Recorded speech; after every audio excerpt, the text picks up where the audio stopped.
Good evening ladies and gentleman. আমরা নিলাম শুরু করছি 50 লক্ষ টাকার দান থেকে। 1 কোটি, 1 কোটি, 2 কোটি, 2 কোটি, 3 কোটি আমার বিট। 3 কোটি, ওয়াও, 10 কোটি। 10 কোটি।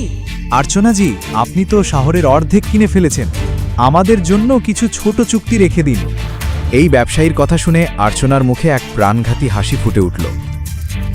50 কোটি। কিন্তু তারপর একটি আওয়াজ সেখানকার সবাইকে চমকে দিল।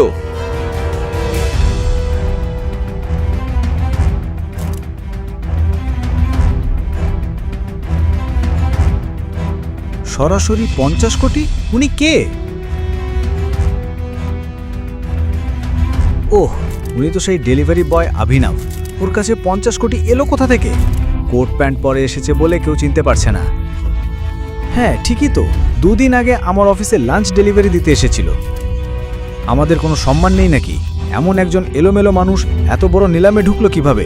ওর কাছে 50 কোটি তো দূরের কথা, 50 টাকাও পর্যন্ত নেই। নিলাম বন্ধ করুন এবং এই ইম্পোর্টেড কার্পেট আর্চনাজিকে দিয়ে দিন। এক মিনিট থামুন। যদি এই ডেলিভারি বয়ের কাছে 50 কোটি না থাকে তবে আমি অর্চনাজির বিড চ্যালেঞ্জ করছি। 11 করোড়। আমি এই কার্পেটের জন্য 11 কোটি দিতে রাজি। 60 কোটি। আরে ডেলিভারি বয়, পাগল হয়েছ নাকি? 60 কোটি কোথা থেকে আনবে? এটা নিলাম শিশুদের খেলা নয়। এখানে যা বলবে সেটা দিতে হবে। মুহূর্তের মধ্যেই অভিনব একটি চেক বই বের করল এবং 60 কোটির একটি চেক সই করতে শুরু করল। মনে হচ্ছে এই ডেলিভারি বয় জেলে যাওয়ার ইচ্ছে পোষণ করছে। দেখুন কিভাবে আরামে চেক সই করছে। মিস্টার ম্যানেজার, আপনাকে অবশ্যই ওর ব্যাংক অ্যাকাউন্ট চেক করাতে হবে। সে যখন চেক লিখছিল সেখানে উপস্থিত প্রত্যেকেই তাকিয়েছিল এবং সম্পূর্ণ হতভম্ব ছিল। এমনকি ব্যাংক ম্যানেজারও বিশ্বাস করতে পারছিল না কেন এই ডেলিভারি বয় অভিনব 3 কোটির জিনিস 60 কোটিতে কিনছে। আর সত্যি কি ওর অ্যাকাউন্টে 60 কোটি আছে কি না? 1 মিনিট। ম্যানেজার সঙ্গে সঙ্গে তার টিমকে ডাকলেন এবং চেকটি যাচাই করতে বললেন। কিন্তু যখন তার অভিনবের ব্যাংক অ্যাকাউন্টের মোট ব্যালেন্স শুনল 800 কোটি, তখন সবার মাথা ঘুরে গেল। গ্রুপের নাম কি? BR group. এই নিলাম এখানেই শেষ এবং 60 কোটির এই অমূল্য কার্পেট মিস্টার অভিনবের কাছে যাচ্ছে। মাইকে ম্যানেজার এই ঘোষণা করতেই সেখানে বসে থাকা সবাই চমকে গেল।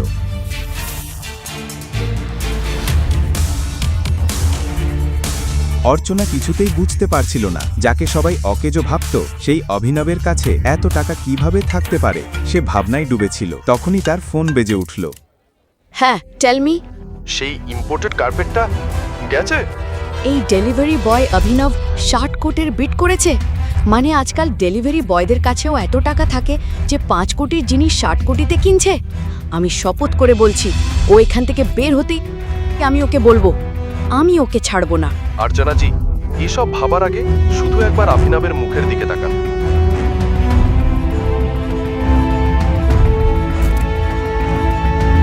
আর্চনা নার্ভাস হয়ে মঞ্চের দিকে হাঁটতে লাগলো, আর তার চোখ পড়তেই অভিনবের বাঁ হাতে থাকা আংটির ওপর সে পুরো হতবাক হয়ে গেল।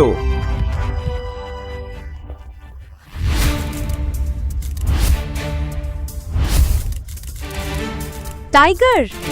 টাইগার নামটার পেছনে আসল সত্যিটা কি? কিভাবে এক ডেলিভারি বয়ের অ্যাকাউন্টে 800 কোটি টাকা থাকতে পারে? যদি সে এত ক্ষমতাবান হয় তবে সারা দুনিয়ার সামনে ডেলিভারি বয় সেজে থাকলো কেন?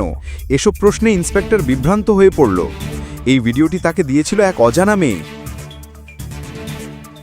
কিন্তু এর আগে দুজন আলাদা গুপ্তচর ইন্সপেক্টরকে অভিনব সম্পর্কে কিছু বলেছিল। সে প্রথমে চেষ্টা করল প্রথম গুপ্তচরের বলা গল্পটা মনে করতে। অভিনব, আমার কথা শোনো। দেখো, এই রেস্টুরেন্টে খুব ধনী মানুষ আসে, আর আমার পোশাকটা একবার দেখো। ভাই ভাবি, দেখো, এখানে খুব ধনী মানুষ আসে, আর তাদের আর আমাদের মধ্যে বিশাল পার্থক্য আছে। ভাই ভাবি, এসব নিয়ে ভাবো না। আমি তার জন্য সঞ্চয় করেছি। আজ তোমার জন্মদিন ভাই ভাবি। ঠিক তাই, তুমি দিনরাত ডেলিভারি দিয়ে টাকা জমিয়েছো। আমি তোমাকে একদিনই সেই সব টাকা নষ্ট করতে দেব না। এসব ছেড়ে দাও, শুধু আমার সঙ্গে চলো।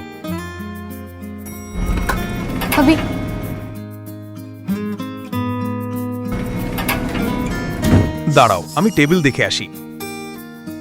অভিনবকে থামাতে বৈভবী দৌড়ে গেল আর তাড়াহুড়ো করতে গিয়ে ধাক্কা খেয়ে এক ধনী মানুষের দামি সুকে ওয়াইন ফেলে দিল। তুমি কি অন্ধ? আমি ভীষণ দুঃখিত স্যার। ম্যানেজার, ওকে কে ভিতরে আমি ঢুকতে দিল? ভীষণ দুঃখিত। তুমি কি জানো এই স্যুটের দাম কত? 20 লাখ টাকা। আমি খুবই দুঃখিত স্যার। আমি এখনই এখান থেকে চলে যাচ্ছি। এই, তুমি কি ভাবছো আমি তোমাকে এভাবে ছেড়ে দেব? এটা 20 লাখের স্যুট। আমাকে 20 লাখ দাও আর এখান থেকে বের হও, নইলে কি?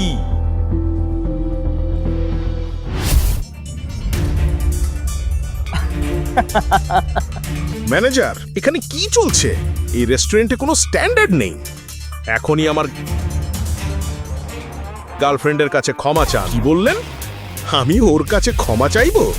মজার কথা। তুমি কি জানো আমি কে? ধনী লোক আর অভিনবের ঝগড়া দেখে ভাই ভীষণ ভয় পেয়ে গেল। হঠাৎ তার মনে পড়ল, এই লোক তো সেই ব্যক্তি নয় কি, মিস্টার সিংহানিয়ার একমাত্র ছেলে, সিংহানিয়া ইন্ডাস্ট্রিজের মালিক, যাকে সে 2 সপ্তাহ আগে দেখেছিল।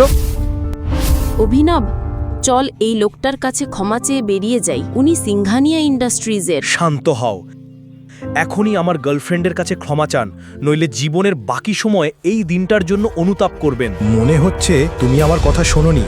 আমি এই শহরের সবচেয়ে বড় হিরে ব্যবসায়ী, সবচেয়ে ধনী মানুষ, মন্ত্রী সবাই আমার পকেটে। আমি আঙুল তুললেই তোমার নাম মুছে যাবে। আর আমি আঙুল তুললেই তোমার ব্যবসার নাম মুছে যাবে। তুমি পাগল নাকি? সেই লোকটি অভিনব কি বলতে চাইছে বুঝে ওঠার আগেই অভিনব ফোন বের করে কাউকে একটা মেসেজ পাঠালো। মুহূর্তের মধ্যেই সেই ধনী লোকের ফোন বেজে উঠল। থাক। হ্যাঁ বাবা। ছেলে, আমরা শেষ হয়ে গেছি। আমাদের কোম্পানির শেয়ারের দাম পড়ে গেছে আর আমরা কোটি কোটি টাকা হারিয়েছি। 1 মিনিট বাবা, এটা কিভাবে সম্ভব? কেউ আমাদের ধ্বংস করার চেষ্টা করছে। তুমি কি কোনো ক্ষমতাবান মানুষকে রাগিয়েছ? যদি করে থাকো, এক্ষুনি তার কাছে গিয়ে ক্ষমা চাও। কে এই অভিনব এবং তার আসল পরিচয় কি? কিভাবে সে কয়েক মিনিটে কোটি টাকার সাম্রাজ্য ভেঙে ফেলল? কেউ উত্তর খুঁজে পাওয়া লাগেই অভি সেখানকে বেরিয়ে গিয়েছিল এবং এটি ছিল অভিকে নিয়ে এক গুপ্তচরের বলা গল্পগুলোর মধ্যে মাত্র একটি, যা সে পুলিশ ইন্সপেক্টরকে বলেছিল।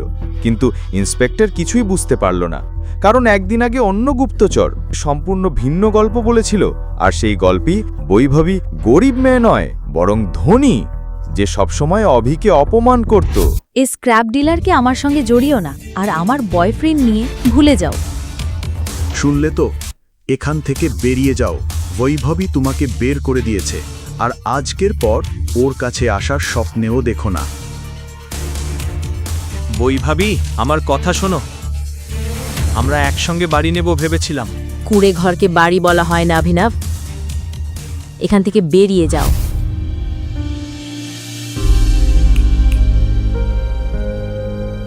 অভিনবের চোখের সামনে তার প্রেমিকা বৈভবী অন্য কারো হয়ে গেল।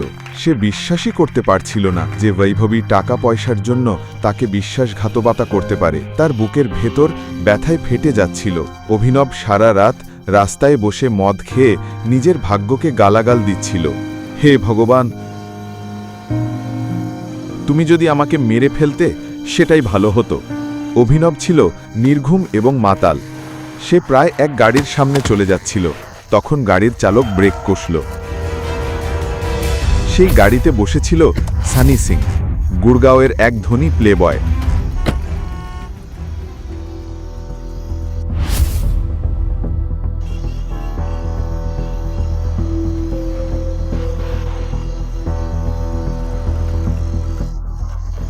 নেশায় ডুবে থাকা সানি অভিনবকে দেখে বলল, পারফেক্ট, একদম পারফেক্ট। ওকে তুলে গাড়ির ট্রাঙ্কে ঢুকিয়ে দাও। কিন্তু বস, এই লোকটা যা বলেছি তাই করো। সানির পরিকল্পনা কি ছিল? যখন অভিনব পরের দিন সকালে জেগে উঠল, তখন অবাক হয়ে দেখল তার পাশে এক সুন্দরী মেয়ে দাঁড়িয়ে আছে। কিন্তু কিছু বোঝার আগেই সে হতভম্ব হয়ে দেখল দুজন লোক বন্দুক হাতে দাঁড়িয়ে আছে। তোমরা কারা? আর আমি এখানে কিভাবে এলাম?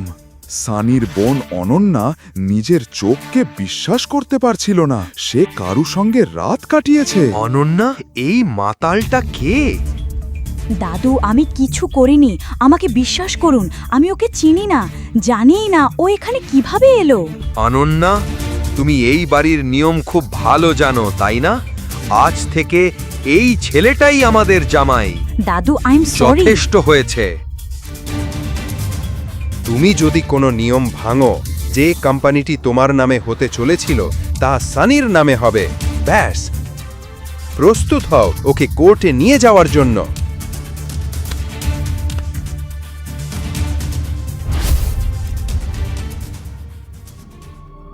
অভিনব এবং অনন্যাকে জোর করে কোর্ট রেজিস্ট্রারের সামনে বিয়ে করানো হলো।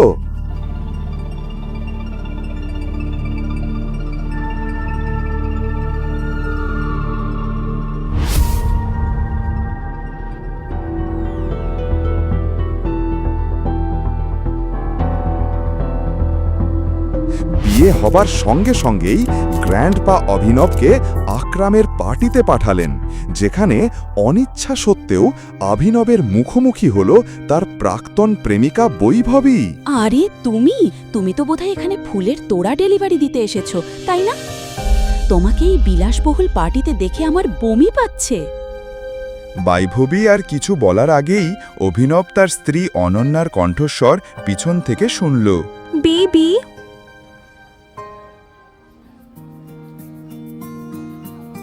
অনন্যা ভালোবাসা ভরা স্বরে অভিনবকে বেবি বলে ডাকতেই মনে হলো অভিনবের হৃদয় আবার ধুকপুক করতে শুরু করল। তুমি কোথায় ছিলে? দাদু তোমাকে ডাকছিলেন, চলো। সে অনন্যার প্রতি আকৃষ্ট হতে শুরু করেছিল।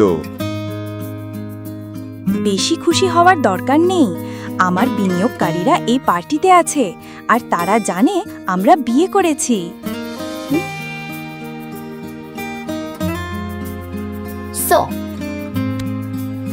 আর এই আমার স্বামী।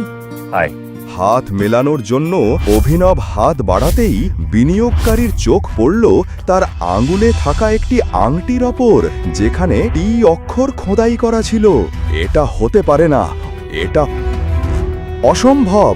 1000 কোটি টাকার কোম্পানির মালিক যে অনন্যার কোম্পানিতে বিনিয়োগ করতে এসেছিল, হাঁটু গেড়ে বসে বলল, আমাদের 18 বছরের খোঁজ শেষ হলো টাইগার, ধন্যবাদ। চিরাগ শহরের সবচেয়ে ভয়ঙ্কর গ্যাংস্টার ইরফানকে অভিনবকে খুন করার কন্ট্রাক্ট দিয়েছিল। তুই আমার ভাইকে মেরেছিস। যে কুকুরের ঘেউ ঘেউ করার অভ্যাস থাকে তাকে শিক্ষা দেওয়া দরকার। তুই এখনো আমাকে চিনিসনি ইরফান। অভিনবের আঙুল থেকে একটি আংটি পড়ে গেল এবং গড়িয়ে গিয়ে দাঁড়ালো ইরফান ভাইয়ের পায়ের কাছে।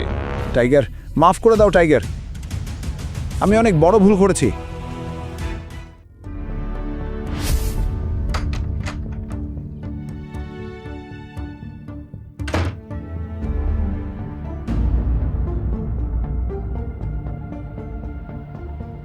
কাল রাতে কোথায় ছিলি?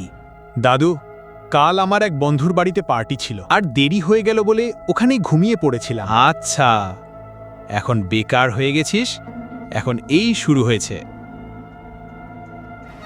অভিনব ছিল এক সাধারণ ডেলিভারি বয়, যার বিয়ে হয়েছিল অনন্যার সাথে, শহরের এক সরল মেয়ে আর এক কোটিপতি পরিবারের মেয়ে। কিন্তু সিং পরিবারে কেউই এই বিয়েতে খুশি ছিল না। পরিবারের কর্তা হরদেব সিং বাধ্য হয়ে তাদের বিয়ে দিয়েছিলেন, কিন্তু অভিনবকে অপমান করার একটাও সুযোগ তিনি ছাড়তেন না। ভালো করে শুনে রাখ, আমি বাইরে যাচ্ছি। আমি ফেরার আগেই বাড়ি ঝকঝকে পরিষ্কার হতে হবে, না হলে আমি তোর পা ভেঙে দেব। অনেকদিন পর অভিনব বাড়িতে একা থাকার সুযোগ পেয়েছিল আর নিজেকে অনেক শান্ত মনে হচ্ছিল। তার অনুভূতিটা বেশ ভালো লাগছিল। অভিনব নিজের জন্য ম্যাগি বানালো আর খেয়ে গভীর ঘুমে চলে গেল। সন্ধেবেলা ঘণ্টার টুংটাং শব্দে অভিনবর ঘুম ভাঙল। তার স্ত্রী অনন্যা দরজায় দাঁড়িয়েছিল।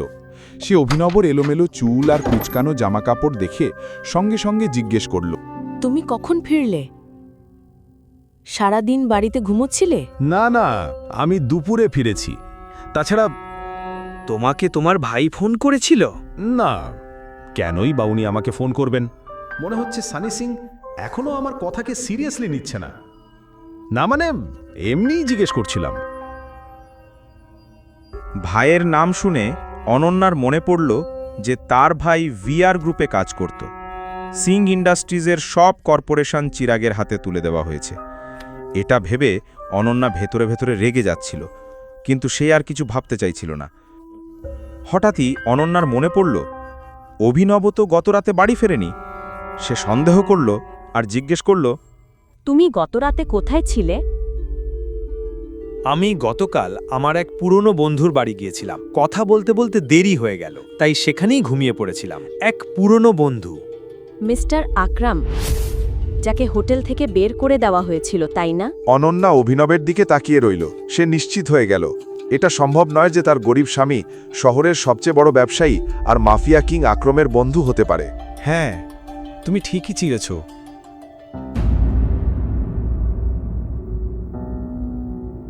যদিও আমি জানি না তুমি মিস্টার আকরমকে কিভাবে চেনো, কিন্তু তুমি যদি বলো যে তুমি সারারাত মিস্টার আকরমের সঙ্গে ছিলে আর কথা বলছিলে, আমি এটা একেবারেই বিশ্বাস করি না।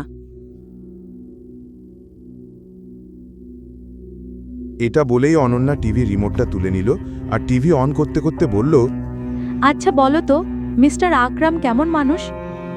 মানে তার কি এত সময় আছে যে সারা রাত তোমার সঙ্গে কথা বলবে? তুমি কি ভাবছো তুমি যা খুশি বলবে আর আমি সেটা মেনে নেব? যাই হোক, আমি খুব ক্ষুধার্ত, আমার জন্য কিছু খাবার রান্না করে দাও। অভিনব অনন্যার পছন্দের পাস্তা বানাতে শুরু করল। কিন্তু তখনই দরজার টোকা পড়ল আর হরদেব সিংও বাড়ি ফিরে এলেন। হরদেব সিং সবসময় অভিনবর দিকে অদ্ভুত চোখে তাকাতেন আর সরাসরি অনন্যার সামনে বসে পড়লেন চিন্তিতভাবে। দাদু, কি হয়েছে? কে আপনার মুড খারাপ করেছে? আর কে? ওই একমাত্র মানুষ যার জীবনে কিছু শেখার নেই, শুধু বড়দের অসম্মান করা ছাড়া। দাদু, ব্যাপারটা কি আপনি বলুন, আমি ওকে শিখিয়ে দেব। ঝামেলা করার কোনো দরকার নেই। আমি তোমাদের দুজনের জন্যই চিন্তিত। তোমাদের আইভিএফ প্রক্রিয়া বহুবার ব্যর্থ হয়েছে। আমার মনে হয় অভিনবের কোনো জেনেটিক সমস্যা আছে।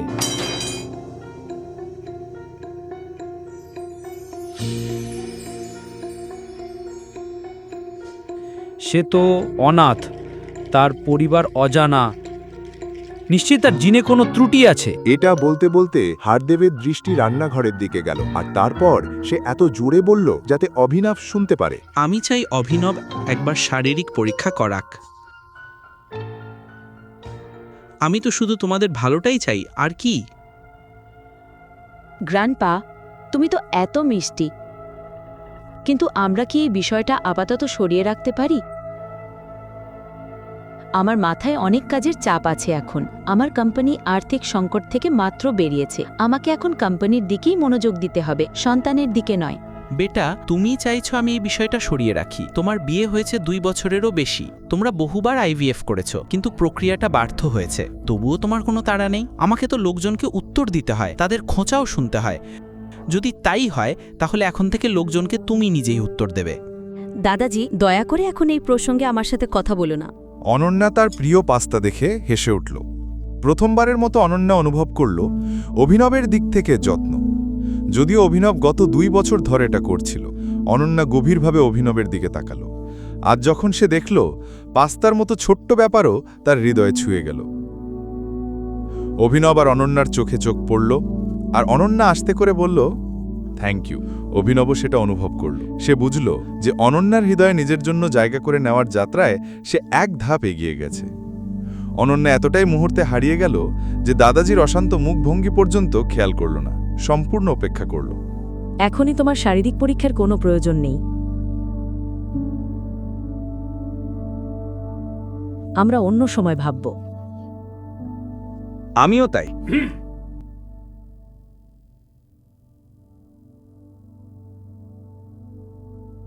ঠিক আছে, যেমন বলছো। অভিনব তার আনন্দ পুরোপুরি প্রকাশ করতে পারল না। এটা খুব বড় একটা দিন ছিল। অনন্যা তার দাদাজির সামনে অভিনবের পাশে দাঁড়ালো, তাও এত বড় একটি ইস্যুতে। তাকে বিষয়টিকে গুরুত্ব দিতে হয়েছিল। সে জানত এখন পরিস্থিতি তার অনুকূলে। অনন্যা ধীরে ধীরে অভিনবের প্রতি আকৃষ্ট হতে শুরু করল।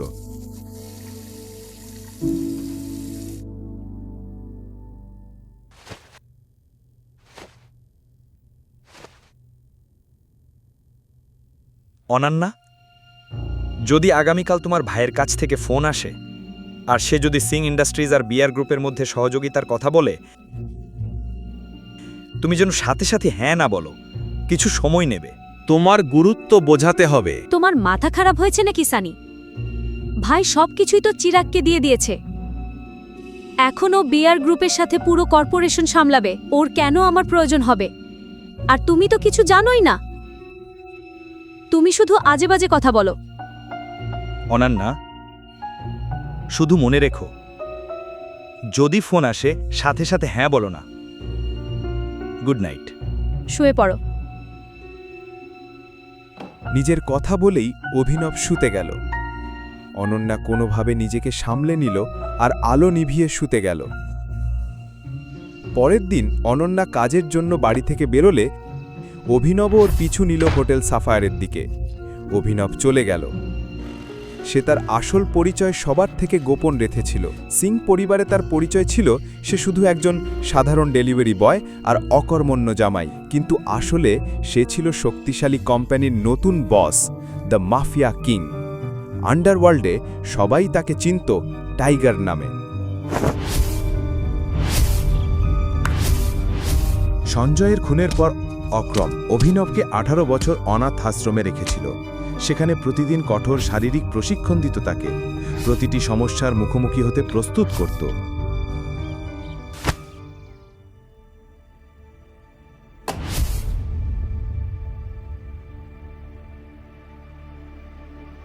এই কোম্পানির ভিত্তি স্থাপন করেছিলেন তার বাবা সঞ্জয়, কিন্তু সঞ্জয়ের মৃত্যুর পর কোম্পানির দায়িত্ব পড়ল তার বিশ্বস্ত সহযোগী অক্রমের ওপর। যখন অক্রম মনে করল অভিনব সক্ষম হয়েছে, তখন সে তাকে বসালো মাফিয়া কিংয়ের সিংহাসনে, কিন্তু শর্তও দিল তার আসল পরিচয় সবার থেকে গোপন রাখতে হবে। যদি এই শর্ত ভাঙে, তাহলে অভিনবকে সিংহাসন হারানোর ফল ভোগ করতে হবে। অফিসের আরামদায়ক পরিবেশ, বিশেষ করে এমন চাকরি যেখানে দক্ষ এক সেক্রেটারি সব কিছু করে দেয় আর তোমাকে কিছুই করতে হয় না, এটা আরও উপভোগ্য করে তোলে।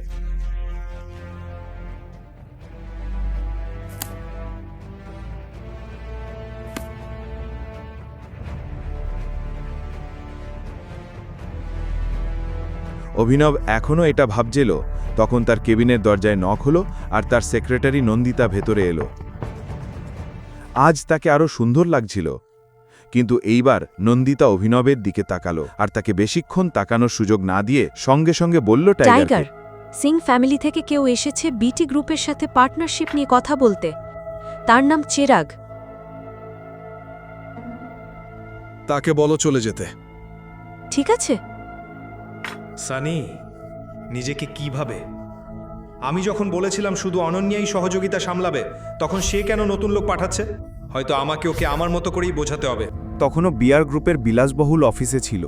সে প্রথম তলায় অপেক্ষা করছিল, কিন্তু যখন নন্দিতা তাকে সেখান থেকে চলে যেতে বলল, তখন সেটা চিরাগের কাছে অপমানজনক মনে হলো।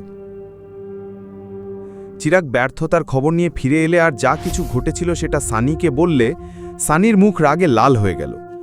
সে সম্পূর্ণ অসহায় ছিল এবং এখন তার আর কোনো উপায় রইল না আনান্যাকে ফোন করা ছাড়া। অন্যদিকে আনান্যা তার দাদাজির সঙ্গে বাজার করতে গিয়েছিল। তখনই তার ফোন বেজে উঠল এবং সে দেখল সানির কল এসেছে। আনান্যা ফোন রিসিভ করল এবং স্পিকারে দিল।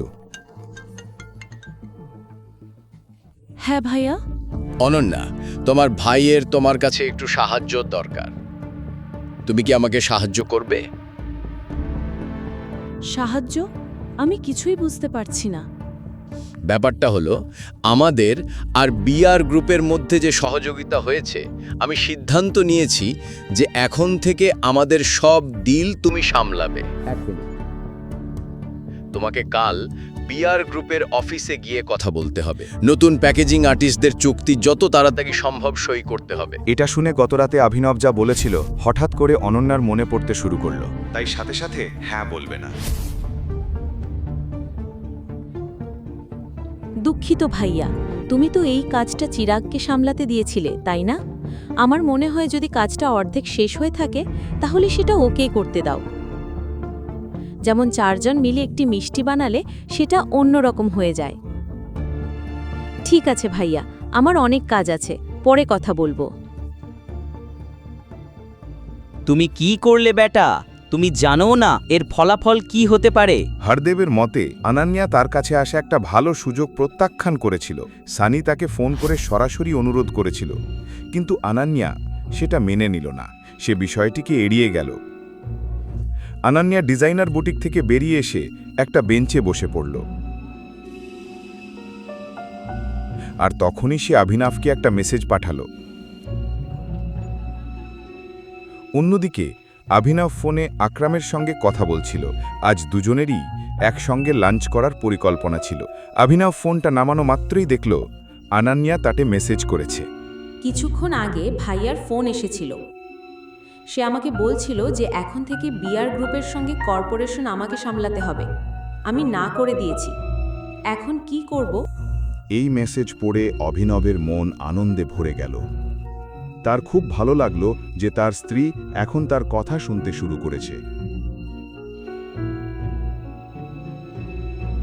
এখন তোমার একটু অপেক্ষা করা উচিত এবং চিন্তা করো না, আজ নয় তবে কাল তোমার ভাইয়া অবশ্যই আবার তোমার সঙ্গে যোগাযোগ করার চেষ্টা করবে, কিন্তু তুমি সম্মতি দেবে না যতক্ষণ না সে তোমার লাভের কথা বলে। শুধুমাত্র তখনই শর্ত মেনে নেবে যখন তারা তোমাকে কিছু দেবে।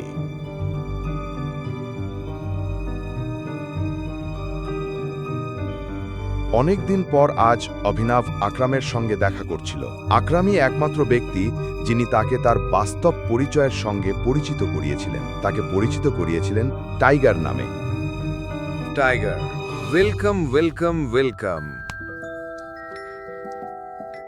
এসো, বসো এখানে। আকরাম অভিনবকে সম্মান দিয়ে প্রধান আসনে বসালো এবং বলল যে সে তাকে বিশেষ উদ্দেশ্যে ডেকেছে। এরপর আকরাম হাততালি দিতেই কালো পোশাক পরা এক লোক ঘরে ঢুকল। তার হাতে একটা ছোট বাক্স ছিল। আকরাম লোকটির হাত থেকে বাক্সটা নিয়ে অভিনবের দিকে তাকালো। আমি এটা তোমার জন্য বিশেষভাবে প্রস্তুত করেছিলাম। এটা গত 18 বছর ধরে আমার কাছে ছিল, কিন্তু এখন সময়ই এসেছে এটা সেই ব্যক্তির হাতে দেওয়ার যে এর জন্য দায়ী। আকরাম আঙ্কেল,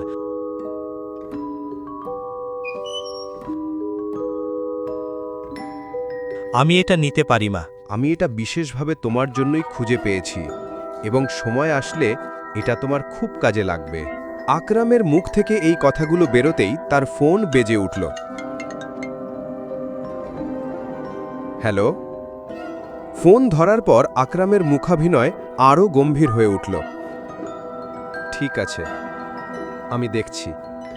টাইগার, আমি দুঃখিত, কিন্তু আমার মনে হয় তোমাকে আজ একাই লাঞ্চ করতে হবে। আমাকে জরুরি কিছু কাজ মেটাতে যেতে হবে। তবে দয়া করে এই উপহারটা গ্রহণ করো। হ্যাঁ, এটাকে আমার পক্ষ থেকে অগ্রিম জন্মদিনের উপহার ভেবে নি। আমি বুঝতে পারছি, তুমি তোমার কাজ করো আর আমি এটা নিয়ে যাচ্ছি। আগাম ধন্যবাদ। ঠিক আছে টাইগার, আমরা খুব শীঘ্রই একসাথে লাঞ্চ করব, ঠিক আছে? এটা বলে আকরাম ঘর থেকে বেরিয়ে গেল। অভিনবের চোখ আটকে গেল সেই ছোট বাক্সটার ওপর। সে হালকা হেসে বাক্সটা তুলে নিল এবং নিজের পকেটে রাখল। লাঞ্চে সব রকম খাবারই ছিল, কিন্তু আকরামের এভাবে তাড়াহুড়ো করে চলে যাওয়া অভিনবের কাছে চিন্তার বিষয় হয়ে দাঁড়ালো। জানি না হঠাৎ করে আকরাম আঙ্কেলের কি কাজ পড়ল। আশা করি এটা ছোটখাটো বিষয় আর উনি সহজেই সমাধান করতে পারবেন। লাঞ্চ শেষ করে অভিনব ইলেকট্রিক স্কুটার নিয়ে বাড়ির দিকে রওনা হলো। বাড়ি পৌঁছে বাক্সটা খোলার সঙ্গে সঙ্গেই সে ভেতরে এক অদ্ভুত জিনিস পেল। এক ধরনের সুগন্ধ বেরোতে লাগল। সেই গন্ধ শুকে অভিনবের মন কেঁপে উঠল। তার গন্ধ খুবই প্রলুব্ধকর ছিল। বাক্সের ভেতরে একটা ক্যাপসুল ছিল। ওটা দেখে অভিনবের মনে লোভ জাগতে লাগলো। অনেক প্রশ্ন মাথায় ঘুরতে লাগলো। এ কি? এটা কি সত্যি কোনো ওষুধ? এটা খেলে কি সত্যি শরীর শক্তি পাবে? কিন্তু এটা তো কোনো ভেষজ নয়, এটা দেখতে একেবারে বড়ির মতো। তাহলে কি কেউ এসে আঙ্কেলকে ঠকিয়েছে? অভিনব সিদ্ধান্ত নিল যে সে ওষুধটা খাবে। ক্যাপসুল মুখে দিতেই তার জল লাগল না, ক্যাপসুল সঙ্গে সঙ্গে গলে গেল আর সে হঠাৎ চমকে উঠল। তবে আকরাম তাকে কোনো ক্ষতি করবে না। কিন্তু তবুও অভিনবের মনে হল ওষুধ তার মধ্যে কিছু সমস্যা আছে। সে না ভেবেই ক্যাপসুল খেয়ে ফেলল, কিন্তু এখন হয়তো অভিনব মারা যাবে। হঠাৎই তার পেটে তীব্র ব্যথা অনুভব হল। কয়েক সেকেন্ডের মধ্যে তার পুরো শরীর কাঁপতে শুরু করল এবং অল্প সময়ের মধ্যেই অভিনব অজ্ঞান হয়ে পড়ল।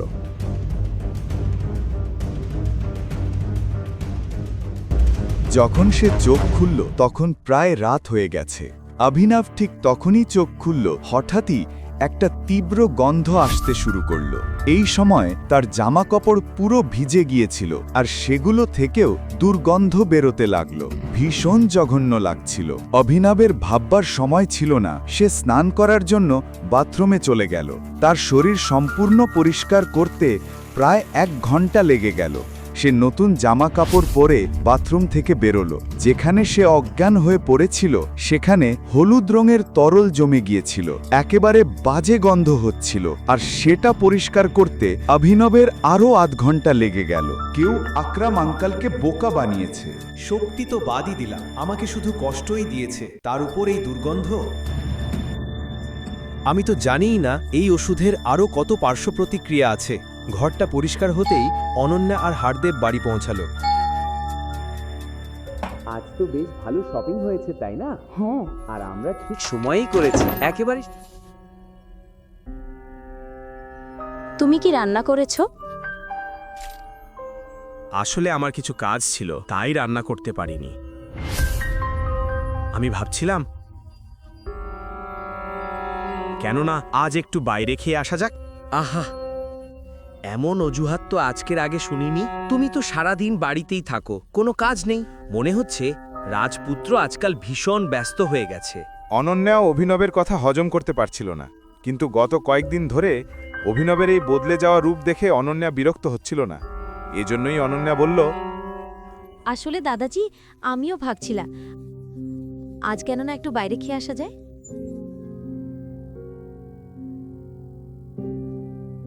অনন্যার এই কাজে অভিনব বুঝল যে সে তাকে সাহায্য করছে। অভিনবের মন আনন্দে নেচে উঠল।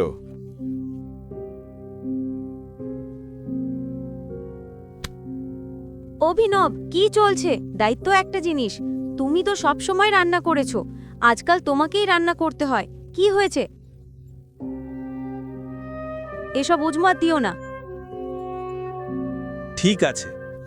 পরশু স্যানি ভাইয়ার জন্মদিন, তার জন্য ভালো একটা উপহার নিয়ে আসবে 2 দিনের মধ্যে। কোনো সস্তা জিনিস নয়, আর কিনবার আগে 1000 বার ভেবে নেবে, না হলে সেটা সারা জীবনের জন্য অপচয় হবে। আমায় লজ্জায় পড়তে হবে। রাংরেজ রেস্টুরেন্টে সানি সিংয়ের জন্মদিন। অভিনব, অনন্যা, হারদেব 3 জনকেই আলাদা করে ভেনিউতে পৌঁছাতে হতো, কারণ প্রত্যেককে সানির জন্য উপহার আনতে হতো।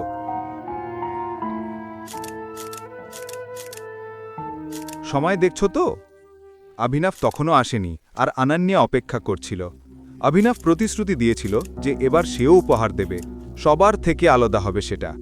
কিন্তু এরপর অনন্যার মনে এক ধাক্কা লাগলো যখন সে দেখল অভিনব তার হাত ধরে আছে আর তার হাতে একটা সাধারণ কাঠের বাক্স।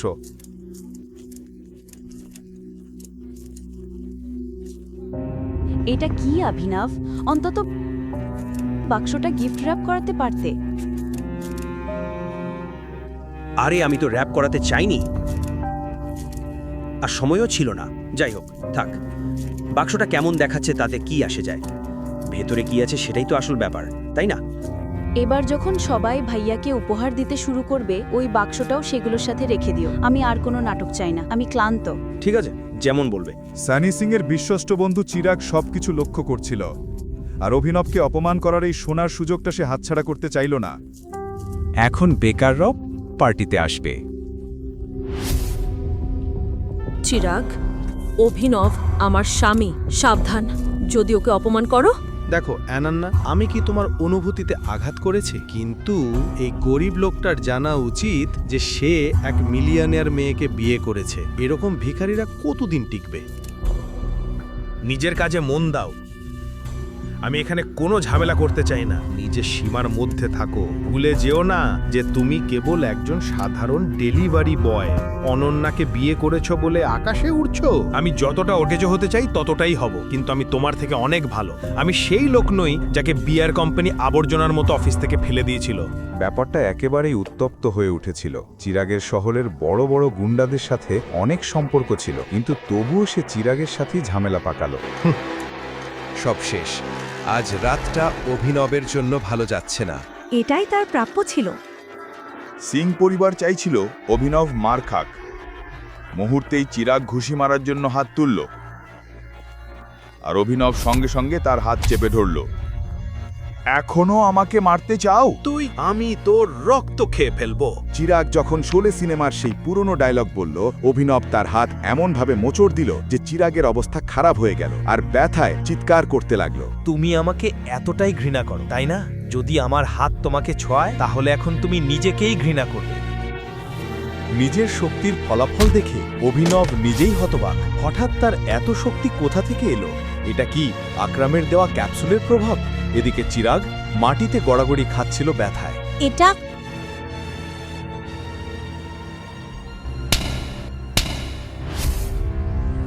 তুমি নিজেকে কি ভাবো? আজ সানির জন্মদিন, আনন্দ করার দিন। অভিনব রাগী চোখে হারদেবের দিকে তাকালো। যদি আজ তোমাকে মেরে ফেলতে না পারি তবে আমার নাম চিরাগ ওবেরয় নয়। এটা বলেই চিরাগ ফোন বের করে একটা নম্বর ডায়াল করল। অভিনব এতদিন হারদেবের সব অপমান সহ্য করেছে, কিন্তু এবার তার সহ্যের বাঁধ ভেঙে গেল। আনান্না আর আমি বিয়ে করেছি 2 বছর হলো। তুমি কোনোদিন আমার অবদান দেখোনি। তুমি সব সময় আমাকে অপমান করেছো, হেয় করেছো। আমি এই চটটা সব সময় মনে রাখবো। আর যে কুকুরটাকে তুমি 2 বছর ধরে পালছো সে আজ যাচ্ছ। আর হ্যাঁ, সে ঘেউ ঘেউ করছে না, কামড়াচ্ছে। যদি তুমি চাও আমি আবার তোমাদের বাড়ি ফিরি, তবে সানিকে আমার কাছে ক্ষমা চাইতে হবে। তাকে আমার পায়ে পড়ে নাক ঘষতে হবে। চুপ করো একেবারে। অনন্যার চোখ অভিনবের ওপর স্থির ছিল। তার মনে হচ্ছিল সে পুরোপুরি বদলে গেছে, এক অচেনা মানুষের মতো। বাকিরাও হতবাক। কেউ ভাবেনি অভিনবের মতো এক অকেজো মানুষ এমন কথা বলবে। কোথায় যাচ্ছ? ওকে থামাও। কে তোমাকে যেতে বলেছে? এখানেই থাকো আর দেখো তোমার কি দশা হয়। চিরাগের কথা শেষ হতেই রাংরেজ রেস্টুরেন্টের বাইরে একাধিক গাড়ি হঠাৎ থেমে গেল। অভিনবকে মারার জন্য চিরাগ শহরের সবচেয়ে ভয়ঙ্কর গুন্ডা ইরফানকে ভাড়া করেছিল। ইরফান আর তার লোকেরা ভেতরে ঢুকতেই চিরাগ বলল, ইরফান ভাই, অবশেষে আপনি এলেন। বলো চিরাগ, কি ব্যাপার? কোন আবর্জনা পরিষ্কার করতে হবে? ওই আবর্জনা ইরফান ভাই।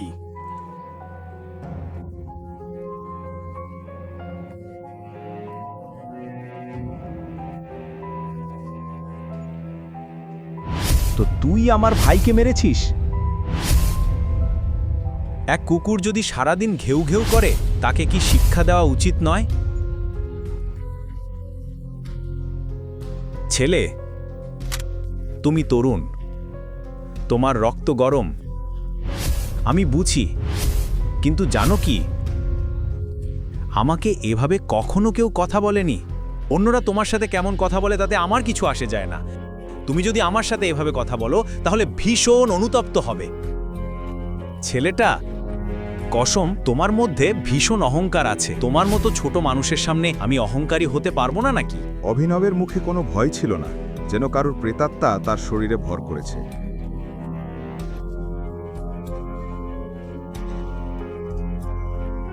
ইরফান ভাই স্থির দৃষ্টিতে অভিনবের দিকে তাকালো। কোনো কারণে অভিনব তার কাছে চেনা মনে হচ্ছিল। তুই কেমন করে এই কথা বলিস? আমি এখনই ওকে সামলাই। লোকজন একসাথে অভিনবের উপর হামলা করল। এই লড়াইয়ে অভিনবের আঙুল থেকে একটা আংটি খুলে গেল। সেটা গুড়িয়ে ইরফান ভাইয়ের পায়ের কাছে গিয়ে থামল। যখন ইরফান ভাই আংটিটা তুলল তখন মনে হলো যেন সে জ্বলন্ত কয়লার উপর পা দিয়েছে।